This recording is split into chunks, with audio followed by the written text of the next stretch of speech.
I use the word suggestiveness in the context of paintings that are open to multiple interpretation. Paintings that allow you, the viewer, to enter the creative process.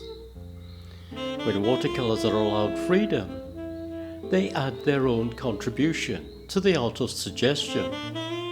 But for this to happen, washes need to be guided rather than rigidly controlled. Suggestiveness is all the more important when working from the live model. To capture the model in the fleeting moment as she turns from one position to the next requires speed and daring.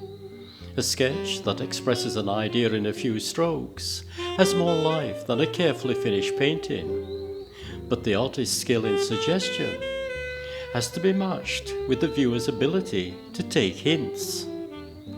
For suggestiveness to happen, it is not so much what you put into a painting, but what you leave out. Let me show you what I mean. My brush is loaded with colour, and it barely touches the paper as it wanders across the model's form.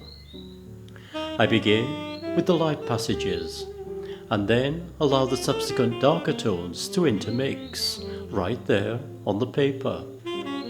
The lines of the preliminary sketch are kept vague, so as not to predetermine the final form. Watercolors have a mind of their own. They resist being tied down. My hand hesitates as my eye glances to the model. Runs are inevitable, but the better the artist, the more often they happen in one's favour. At best, they can materialize as a masterstroke. Sometimes I sense that a greater creative force is in control.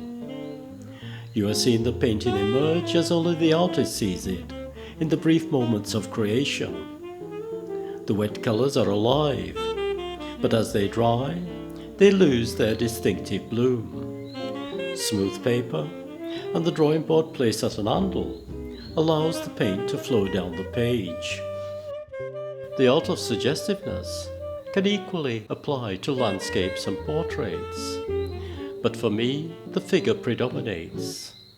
The effect I'm after can be best achieved by working rapidly on sheets of paper the size of a small notepad.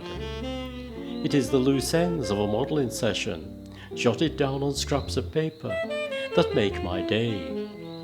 In my larger paintings, the subtlety of suggestion has to be searched for, but it is there nonetheless. Either way, the viewer has to be in on the act. In the same way that my models are in on the act, my work cannot exist in isolation.